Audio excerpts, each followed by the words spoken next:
Tole barattoota qaqqaalii baga nagaan gara Aliyi Science YouTube channelitti nagaan dhuftanii har'as freshman economics yookiin introduction to economics for freshman student irratti gaafilee qormaataa 100 deebii isaanii wajjin boqonnaa afurraa qabadhee tutorialii afaan oromootiin isiniif dhiyaadhee jira. So don't forget wanti isin dagachuun qabne maalidha yeroo video kana ilaaltan VPN banattanii ilaaluun dagatana VPN banattanii yoo ilaaltan video quality qabu kasirritti isin mul'atu waan argattaniif VPN banattanii haqqa ilaaltan asumaan kabajaan isin gaafadha akkasuma video ko like subscribe gochuun wanta gadi lakkisu dafeen akka isin bira qabu taasisaa gaafa like subscribe gootan wanta gadi lakkisu dafee waan isin bira ga'uuf like subscribe gochuun maatii Aliyi Science ta'uu hin dagatina akkasuma VPN banattanii ilaaluun dagatina. So let us start our tutorial on freshman economics 100 exam question that's prepared from unit 2 unit 4 100 multiple question on introduction to economics for freshman student tutorial in Afan Oromo. So let us start. Okay, instruction says that choose the best answer for the question from the given alternative. Gaafile sidiatif filano sidiatif kesa debisirite filachun debisida. Question number 1. What is the process of transforming input into output as a context of economics? Gaafin tokko famaa jedham. Hiikni oomisha akka hiika dinagdeetti maal jechuudha jedha. So that should be B, production. Means that production is the process of transforming input into output, or production is the process through which input like land, labor, and the capital are converted into outputs. Question number 2. What are the end product of production process? Gafila mafani. Omisha bu'an duma omisha ademsa omisha maal jedhamuun beekamadha. So that should be A, goods and service. Means that the end of products or productions process are either tangible goods or intangible service. Question number 3. What is the meant by? It mean by short run in production. Gaaf sadafan oomisha keessatti yeroo gabaabaa jechuun maal jechuudha jedha. So that should be D, a period where at least one input is fixed. Means that in the short run at least one input remains fixed while other input can vary. Question number 4. What is refers to the total output produced using a specific combination of input in the production process. Gaafi arfafan adeemsa oomisha keessatti wantonni galtee adda addaa fayyadamuudhaan oomisha waliigalaa oomishame maal jechuudhaan waamna jedha. So that should be A, total product. Means that total product refers to the total output produced using a specific combination of input in the production process. Question number 5. Which of the following is an example of fixed input? Gaaf shanafan kanneen armaan gadii keessaa fakkeenya galtee dhaabbataa ta'e kami jedha. So that should be C, machinery. Means that fixed input like machinery cannot be easily changed when adjusting output levels in the short run. Question number 6. When is marginal product is equal to average product? Yeroon marginal product in average product wajji wal qabatu yeroo kam jedha. So that should be C, when average product is at maximum. Means that marginal product equals to average product when average product is reached its maximum or highest point. Question number 7. What is the relationship between short run production function and short run cost function? Gaafi torbafan hariiroon oomisha yeroo gabaabaa fi oomishtummaa gabaabaa jidduu jiru maal jedha yookiin baasii gabaabaa fi oomishtummaa dalagaa oomishtummaa gabaabaa jidduu jiru gara hariiroon isaanii maal jedha. So that should be D, short run cost function are derived from short run production function. Means that the costs associated with production in the short run are derived from the corresponding production function. Question number 8. Which best describe stage 2 of short run production? Gaaf saddeettaffaan sadarkaa lammaffaan oomisha yeroo gabaabaa keessatti kamtu akka gaariitti isa ibsa jedha. So that should be C, marginal product is positive but diminishing. Means that in stage 2 the marginal product of variable input is positive, but it starts to diminish as more of it is used. Question number 9. What is the term for monetary value of self-owned resource used in production? Capital Gafan, gatin malaqa qabeenya ofii oomisha keessatti fayyadaman jecha maal jedhuun ibsamadha. So that should be a implicit cost. Means that implicit cost represent the opportunity cost of using self-owned resource in a production instead of next best alternatives. Question number 10. Which one of the following costs include only monetary value of input that are purchased for production? Gaaf kurnafaan baasee armaan gadii keessaa gatii mallaqa galteewwan oomishaaf bitaman qofa kan hammatamu isa kamidha? So that should be B, account cost. Means that account cost include only monetary value of input that purchased for production, also known as explicit cost. Question number 11. In the formula Q is equal to F into L, what does L represent? Formula Q in qanqite tafa in bracket L yote L mal bakka wajada fi akka economic city, so that should be B, labor. Means that in this production function formula L represent labor as variable input. Question number 12. What characterizes stage 1 of short run production? Omishtuma yero gababa amala kamitin bekamada. So that should be D, average product continues to increase.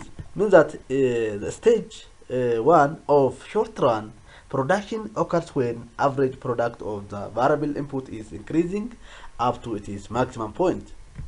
Question number 30. What happens to total product when variable input is increased beyond the fixed input capacity? Gaaf sadafan kudha sadafan maal jedha?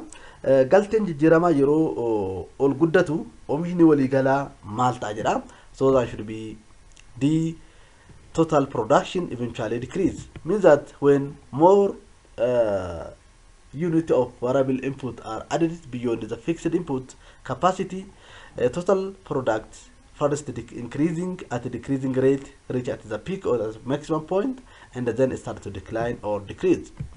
Question number 40. What does marginal product of labor measures? Gaafi kurafan bu'aan hojii marginal product humna nama maal safaruuf gargaarudha. So that should be C, the extra output from one more unit of labor. Means that marginal product labor indicates the increase in output attributed to an extra unit of labor, keeping other input constant. Question number 50. What is the difference between fixed and variable input? Gaaf kudha shanafan garaagarummaan galtee dhaabbataa fi galtee jijjiiramaa maali jedha?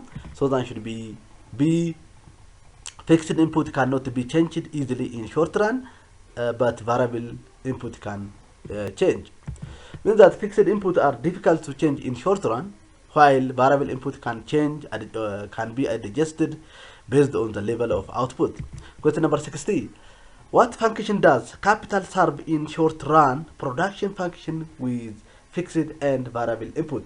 Gaaf kudha jaffaan capitalli functionii tokko kan yeroo gabaabaa oomishtummaa yeroo gabaabaa keessatti dalagaa akkamiitiin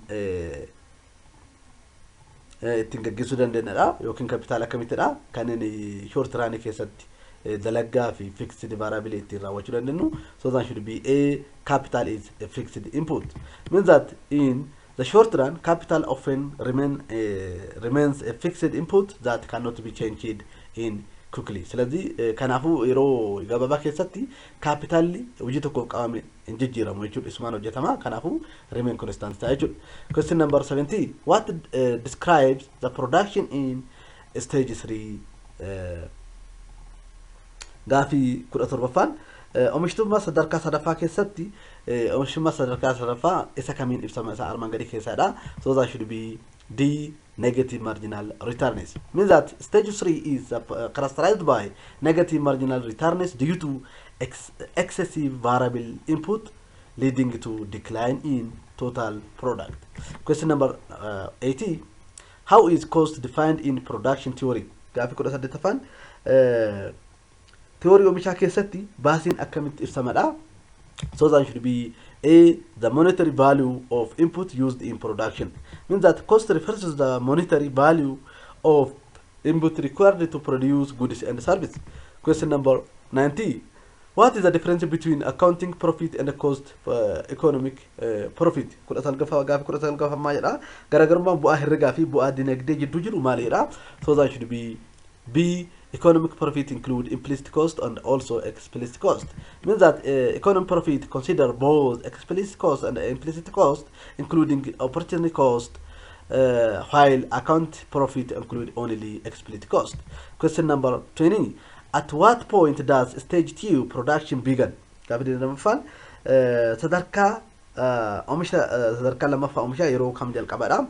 So that should be D, when average product labor equals its maximum. Means that stage 2 begins when average product of labor reaches its maximum and the marginal product of the labor equal to average product labor. Question number 21. Which one is correctly explained the concept of explicit cost? Gaaffii 21ffaan yaadarimee baasii ifa ta'e sirritti kan ibse isa kam jedha? So that should be A, out of pocket expenses for purchased input. Explicit cost kan jennuun baasii nu kallattiin kiisii keenya keessa baafne miyaan binnu explicit cost jennaani. Kanaafuu kan kana sirritti ibse aadha jechuudha. Question number 22. What does economic profit account for? Gaaffii 22ffaan bu'aan dinagdee maal fakkaata jedha yookiin maal account godhadha? So that should be B, total revenue minus explicit and implicit costs. Means that economic profit argachuudhaaf total revenue irraa explicit fi implicit cost gaafa hir'ifnu yookiin baasii kallattiin kafalluu fi baasii kallattiin hin kafalle gaafa hir'ifnu economic profit arganna jechuudha. Question number 23. When does accounting profit equal to economic profit? Gaaffii 23ffaan bu'aan herregaa yoom bu'aa dinagdee wajjin wal qixa ta'edha? So that should be A, when there are no implicit costs involved. Means that accounting profit matches economic profit when all inputs are purchased, leaving no implicit cost accounted for. Question number 24. How can firm use concept of low variable proportion in decision making? Dhaabbileen yaadarimee seera proportionally jijjiiramaa murtii kennuu keessatti akkamitti fayyadamu jedha. So that should be B, by identifying the most efficient level of variable input. Means that firm can use law of variable in proportions to determine the most efficient level of variable input that maximize output without incurring negative returns. Question number 25. At what point does marginal product of labor become negative in short run production? Gaaffii 25ffaan oomisha yeroo gabaabaa keessatti oomishni humna namaa marginal product yeroo gabaabaa keessatti akkamitti negative ta'edha? So that should be C, at stage 3 production.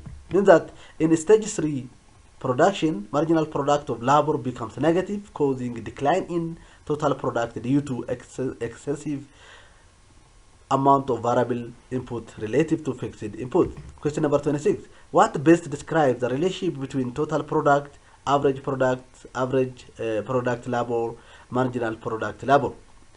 Gaaffii 26ffaan maal jedha? Hariiroon oomisha waliigalaa oomisha jiddu galeessaa fi akkasuma oomisha marginaalii jidduu jiru maaltu akka gaariitti isa armaan gadii keessa kamtu akka gaariitti ibsedha?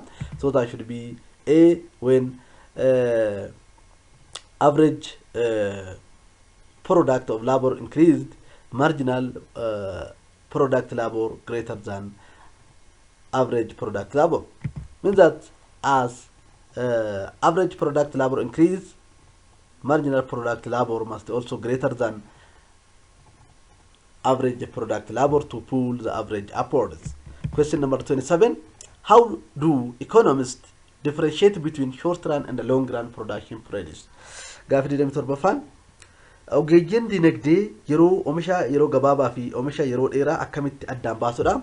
So that should be D by the capability of vary all input levels.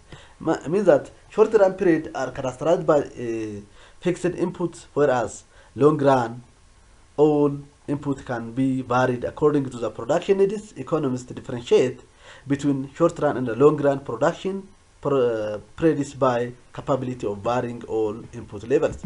Question number 28. What is the main difference between explicit and implicit cost? Gaafi deddeebisaddeetaffaan garaagarummaan guddaan baasii ifa ta'ee fi baasii ifa hin taane jidduu jiru maali jedha. So that should be B. Implicit costs are not recorded in accounting statement, but explicit cost is recorded in accounting statement. Means that implicit cost in jennuuni baasii nu kallattiin hin kafalle kan herregaan hin barreeffannedha. Explicit cost kan jennuun ammoo isa kiisii keenya keessa kallattiin baafnee kaashiidhaan kafallu explicit cost jennaan jechuudha. Question number 29. What does cost function show? Gaafii deemsal gafaan maal jedha?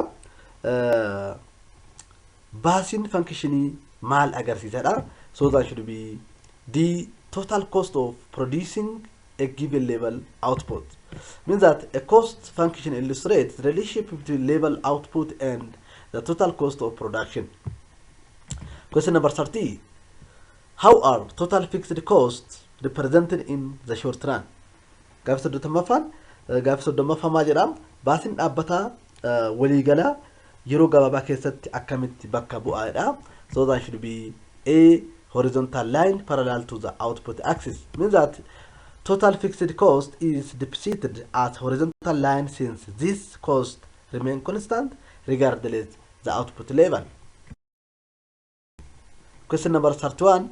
How does marginal cost curve behave in a short run? Gaafii soddomii tokkoffaan curvein baasii marginal costii yeroo gabaabaa keessatti akkamitti beekama amalli isaa maal fakkaatadha. So that should be C. U-shaped. Means that the marginal cost curve initially decrease, reaching the minimum point, and then start to rise, creating U-shaped curve due to the law of variable proportion. Question number 32. What happens to average variable cost curve when marginal cost is less than average variable cost? Gaafii soddomii lammaffaan yeroo baasiin marginal costii average marginal cost dha gadi ta'u average variable cost maal ta'edha. So that should be B. Average variable cost decreases. Means that average variable cost decreases when marginal cost is less than average variable cost, as addition output lowers the average variable cost. Question number 33. How is total cost is calculated in short run? Gaafii soddomii sadaffaan baasiin waliigalaa yeroo gabaabaa keessatti akkamitti shallagamadha. So that should be A. Total fixed cost plus total variable cost.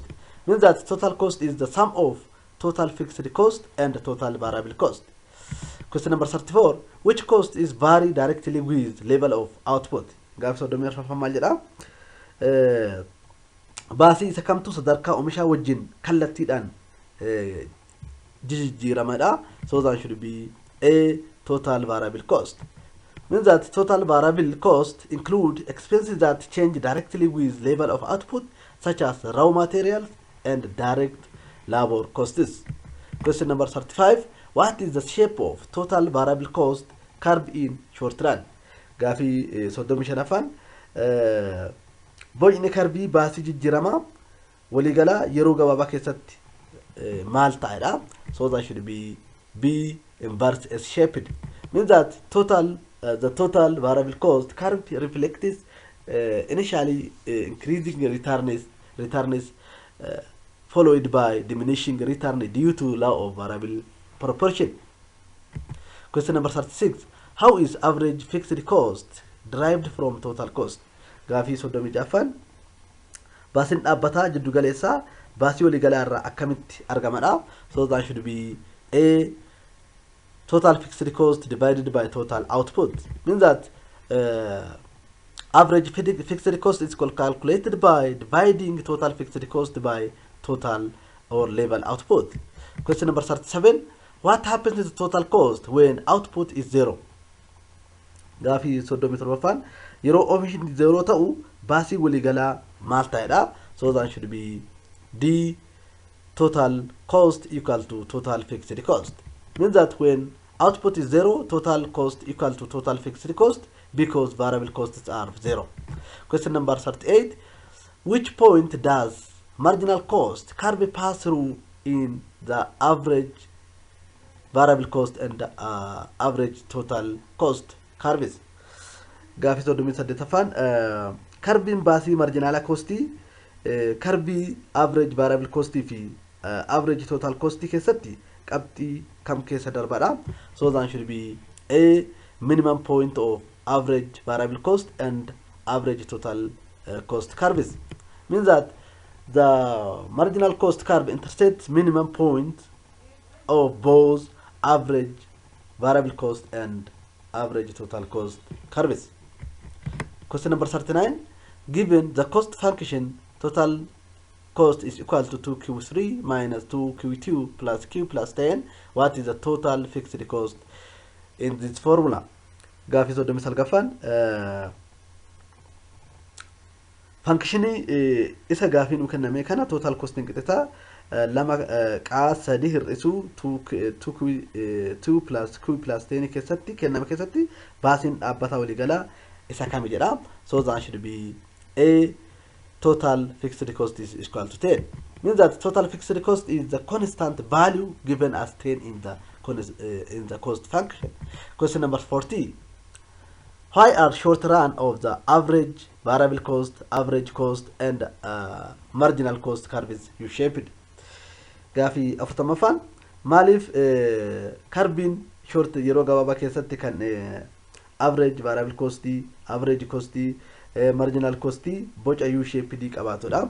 So that should be B because of law of variable proportion.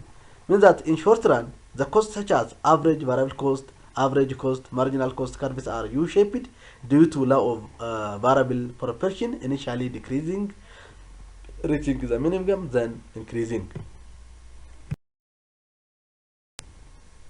Question number 41. Why do implicit costs exist in economic cost calculation?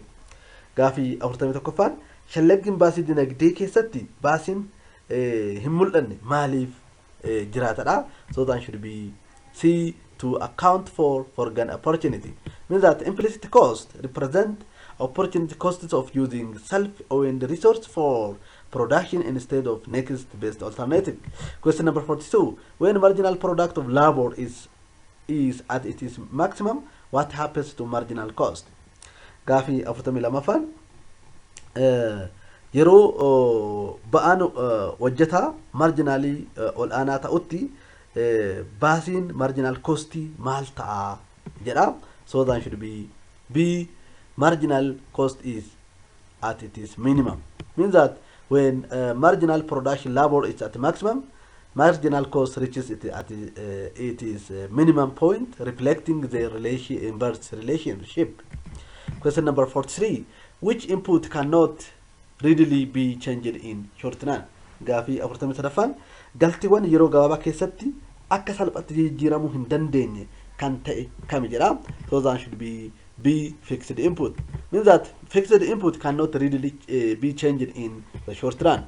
Question number 44. Which input can be altered almost instantly in the short run? Gaafii afurtamii afuraffaan galtiiwwan yeroo gabaabaa keessatti battalumatti jijjiiramuu danda'an isaan armaan gadii keessaa kam jedha. So that should be D. Variable input. Means that variable input can be altered almost instantaneously in the short run. Question number 45. What represent the technical relationship between input and output?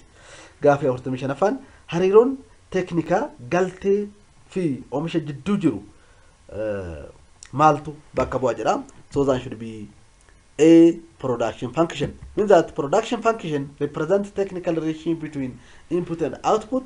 The production function also shows the maximum output that can be produced with a given set of input and technology. Question number 46. What shows the ratio of total output of the number of variable input? Gaafii horta mijaffaan reeshoon oomisha waliigalaa fi baay'ina galtee jijjiiramaa maaltu agarsiisadha. So that should be C, average product. Means that as the average product shows the ratio of total output to the number of variable input. Question number 47. Which law says that as successive units of variable input are added to the fixed input, they will eventually yield smaller increments of output. Gaafii hortamii torbaffaan seera kamtu unity wal duraa duuba galtee jijjiiramaa galtee dhaabbataa tokkotti dabalamuun dhuma irratti daballi oomisha xiqqoo akka agarsiisu kan dubbatu seera kamedha. So that should be D, law of variable proportion. Means that law of the variable proportion says that as a successive unit of the variable input are added to the fixed input, they will eventually yield smaller increment of the output. Question number 48. What is the change in output attributed to addition of one unit of variable input?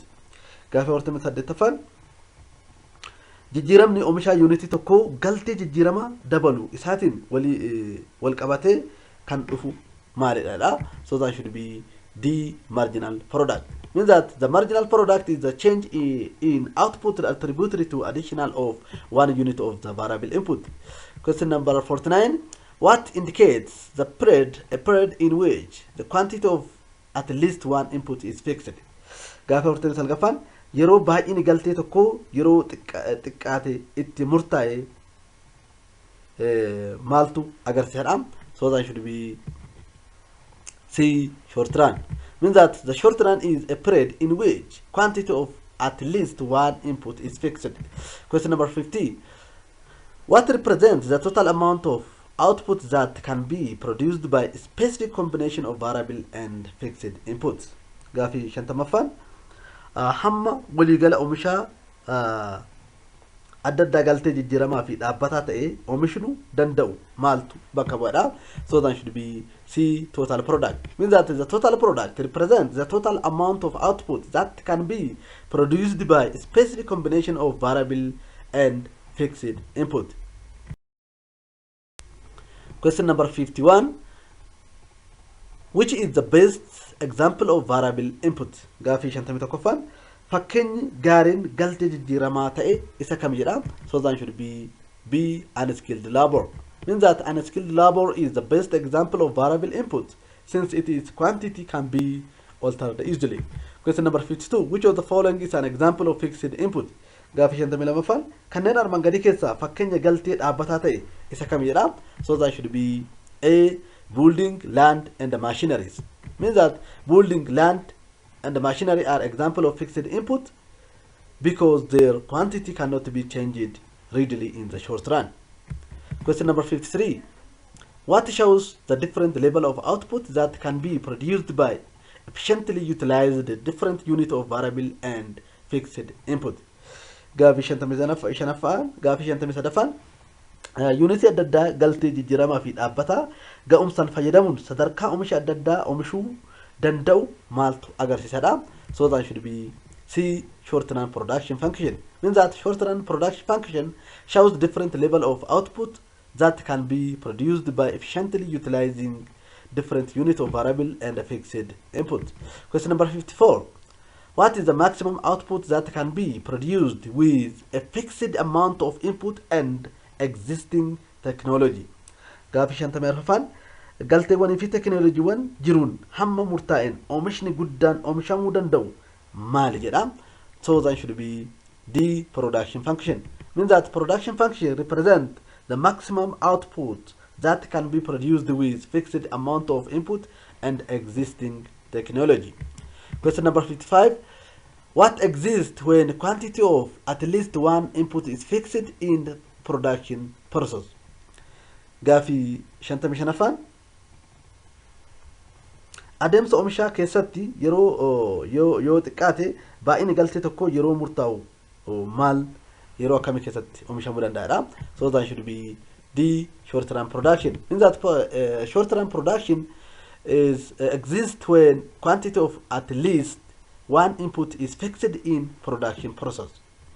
Kanaafuu short run yookiin yeroo gahaa keessatti oomishamu oomishni tokko achi keessatti oomishamu yoo xiqqaate tokkichi dhaabbataadha jechuudha. Question number 56. What is the additional cost incurred to produce one extra unit of output?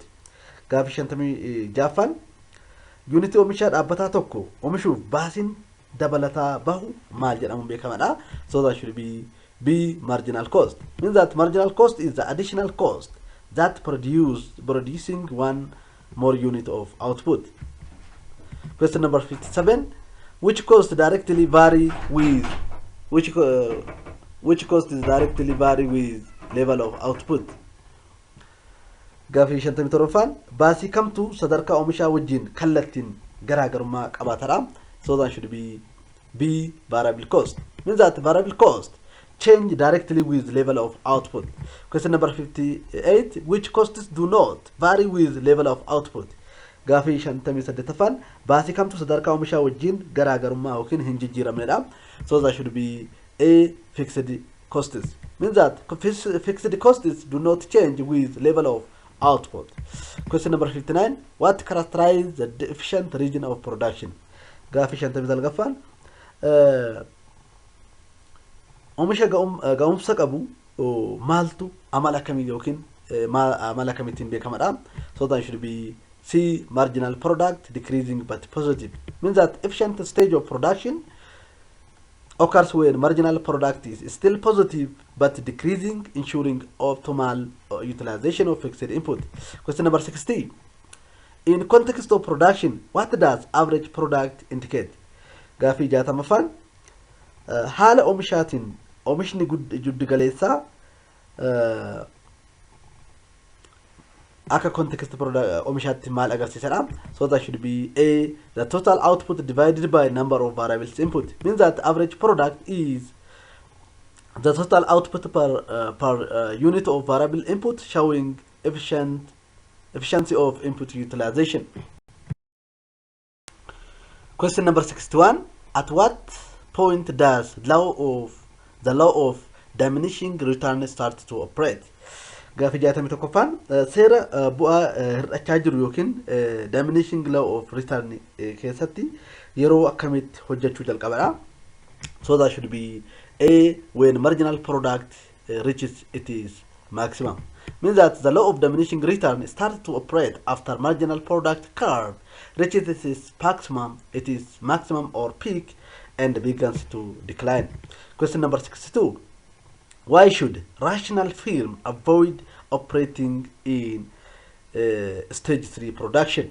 Gaaffii 62 dhaabbanni yookiin daldalaan tokko sadarkaa oomisha sadaffaa keessatti hojjechuu irratti maaliif hin hirmaanne yookiin maaliif ofirraa fageessadha yookiin maaliif sadarkaa oomisha sadaffaa ofirraa hambisadha.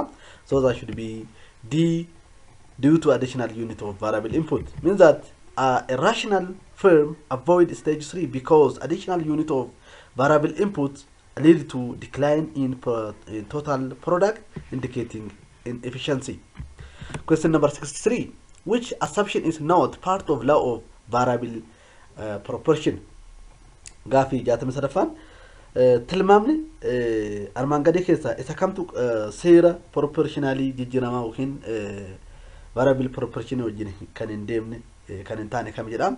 So that should be C, fixed input can be easily changed. Means that the law assumes that fixed input remain unchanged while adding more unit of variable input.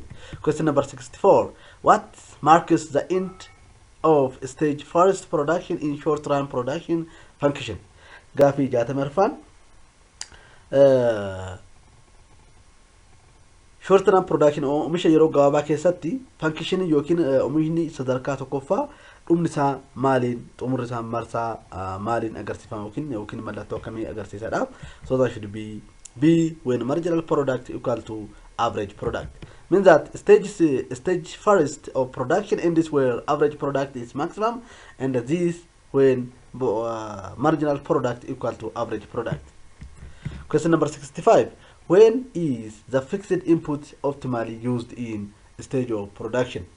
Gaafii 65 galteen dhaabbataa sadarkaalee oomishaa keessatti yoom haala gaariin itti fayyadamnadha. So that should be C throughout the stage 2. Means that fixed input is used optimally in stage 2 where the marginal product is positive but decreasing, ensuring efficient production. Question number 66.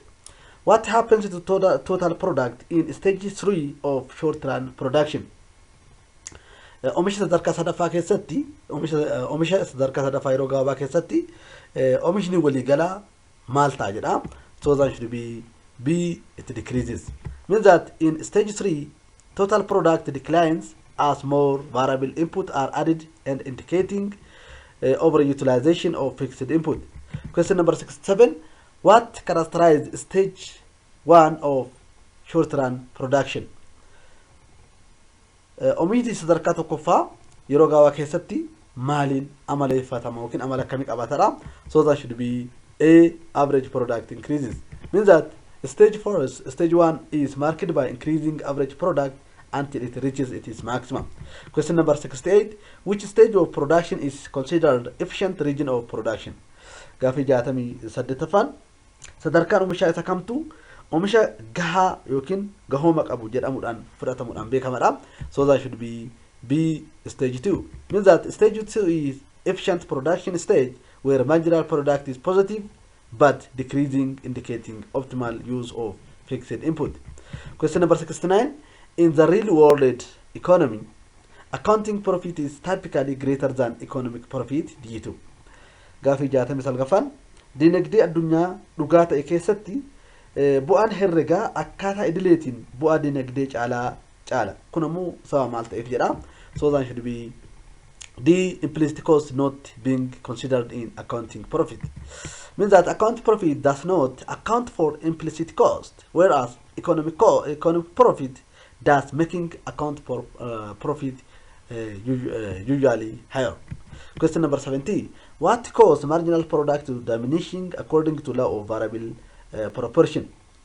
Gaafii 70ffaan akka seera jijjiirama oomishni marginally akka hir'atu kan godhu proportional yookiin amala maalitidha. So that should be A, overutilization of fixed input. Means that marginal product diminishing when fixed input is used more intensively, or overutilization of fixed input with additional variable input. Question number 71. Why is stage 3 production is inefficient? Gaafii 71ffaan sadarkaan oomisha sadaffaan oomishaa maaliif gahumsa hin qabu jedhamuudhaan beekamadha. So that should be B, because of variable input reduce total product. Means that stage 3 is inefficient because additional input of variable input reduce total product, resulting in negative marginal returns. Question number 72.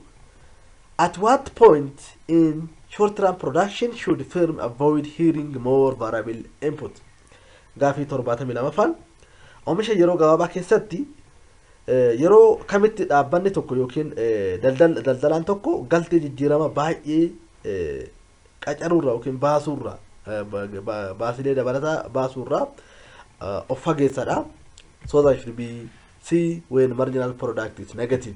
Means that firms should avoid hearing more variable input when marginal product becomes negative, reducing total output. Question number 73. Which cost consider only direct expense such as wages and raw materials? Gaafii 73ffaan baasii kamtu baasii kallattiin kan akka mindaa yookiin kiraa kafallii kiraa fi akkasuma meeshaalee dheedhii qofa oolu baasii akkamittidha. So that should be C, accounting cost. Accounting cost means that accounting cost encompasses all direct expenses including wages, raw materials, utility without considering opportunity costs. Question number 74. How do economists calculate economic profit? Gaafii 74ffaan ogeeyyiin dinagdee bu'aa dinagdee akkamitti shallaguudha? So that should be A, total revenue minus economic costs. Means that economic profit is calculated by subtracting both explicit and implicit cost from total revenue. Question number 75. What is the difference between economic cost and accounting cost? Gaafii 75ffaan garaagarummaan baasii dinagdee fi baasii herregaa jidduu jiru maal jedha? So that should be C, accounting cost consider only explicit cost. Means that accounting cost only include only direct monetary expenses or explicit cost, while economic cost include both explicit and implicit costs. Question number 70. Which of the following is an example of implicit cost? Gaafii 76ffaan kanneen armaan gadii keessaa fakkeenya baasii dhokataa ta'e yookiin kan kallattiin hin kafalle ta'e isa kami jedha? So that should be D, opportunity cost self-owned resource. Means that implicit cost refers to the opportunity costs of utilizing self-owned resource such as foregone wages. Question number 77. If the marginal product of labor decline, what happens to marginal cost? Yeroo marginal product laborin gadi hir'atu marginal cost in maal ta'edha? So that should be B, marginal cost increases. Means that as decline of marginal product labor leads to increase in marginal cost, indicating higher cost for additional output. Question number 78. How is average variable cost calculated using labor input and wage trade? Gaafii 78ffaan galteen humna namaa fi safartuu mindaa fayyadamuun baasii jijjiirama jiddu galeessaa akkamitti shallagnaadha? So that should be B, average variable cost is equal to W times L, which is wage times labors, that divided by the variables. Means that average cost is calculated by dividing total variable cost by total output. Question number 79. An entrepreneurship journey where you quite salaried by job entails in implicit cost, what it is? Gaafii 79ffaan imalli abbootii qabeenyaa hojii mindaa qabu dhiistee baasii dhokataa keessaa of keessaa qaba. Kun maal ibsadha? So that should be A, the salary forgone to start the business. Means that implicit cost is a salary forgone to run the business, reflecting the opportunity costs of leaving the job. Question number 80. Gaafii 80ffaan if a firm uses labor as a variable input, what happens to marginal cost and the marginal product of labor increases? Gaafii 80ffaan dhaabbanni tokko humna namaa akka galtee jijjiiramaatti yoo fayyadame bu'aan hojii marginaalaa dabaluu isaatiin baasiin marginal cost maal ta'edha? So that should be C, marginal cost decreases. Means that there is inverse relationship between marginal cost and the marginal product labor. Means that when marginal product labor increase, marginal cost decreases.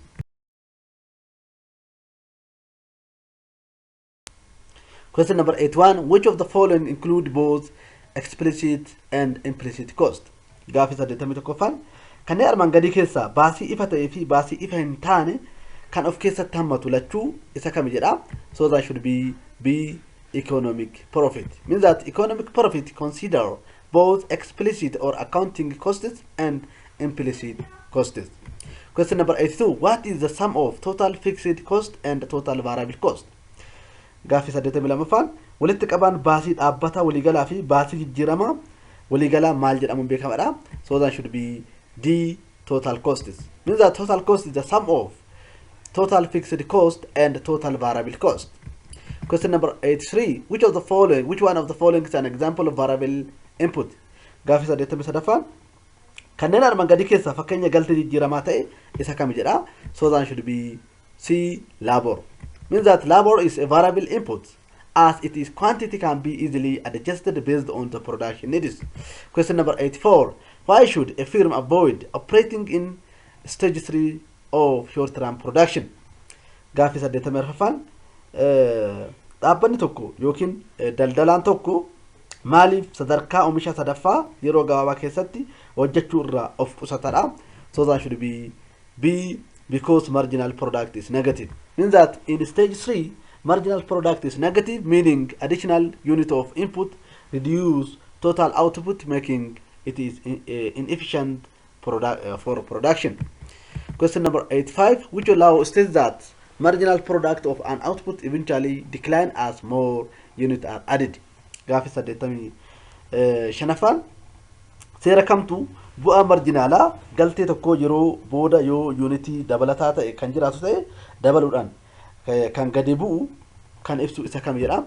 So that should be A, law of diminishing returns. Means that the law of diminishing return indicates that beyond certain point, adding more unit of variable input to fixed input will result in decline in marginal product of that additional input. Question number 86. In which stage of short-term production is marginal product of labor positive but declining? Gaaffii 86 sadarkaa oomishaa yeroo gabaabaa kam keessatti bu'aan marginal labor yookiin humna namaa positive ta'uu fi kan gadi bu'aa deemu kan sadarkaa oomishaa kam irrattidha. So that should be B, stage 2.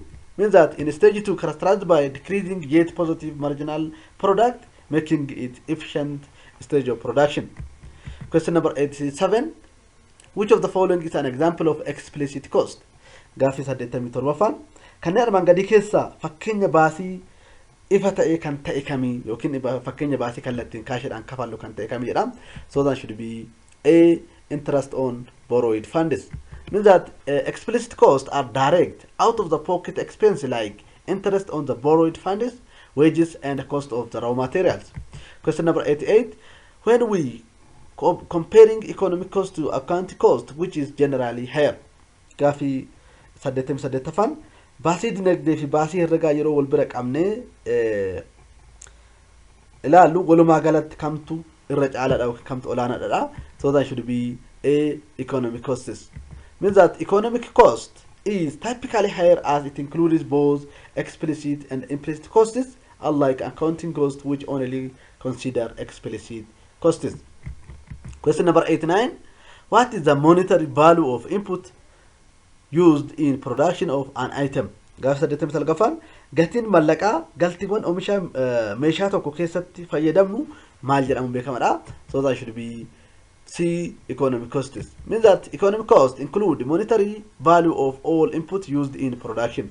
Question number 90. What represents monetary value of all produced input used in production? Gaaffii 90 gatiin mallaqa galtiiwwan bitaman hunda oomisha keessatti fayyadamnu maal bakka bu'aadha? Kamtu bakka bu'uu danda'aadha? So that should be A, accounting costs. Means that accounting costs are cost for all purchased input used in the production.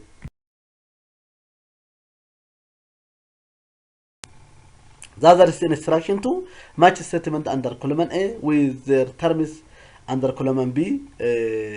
Garee A fi garee B walitti firoomsina. Question number 91. Total revenue less accounting costs. Revenue waliigalaa irraa accounting costs irraa kan argannu kami jedha. So that should be G, accounting profit. Question number 92. Total revenue less economic costs. Total revenue ra economic costs irraa kan argannu maal jedhama? So that should be F, economic profit. Question number 93. Costs that are unavoidable regardless of the level of output. Gaaffii 93 baasii sadarkaa oomishaa maal iyyuu kan hin taane yookiin kan hin oolle maal jedhaman beekamadha. So that should be H, fixed costs. Question number 94. Characterized by diminishing marginal returns. Gaaffii 94 bu'aan marginaalaa hir'achuudhaan kan beekamu isa kam jedha? So that should be D, stage 2 production. Question number 95. Estimated monetary costs for non-purchased input. Gaafii 95 afaan tilmaama baasii mallaqaa galteewwan hin bitamneef yookiin kan oolchineef kam jedhama. So that should be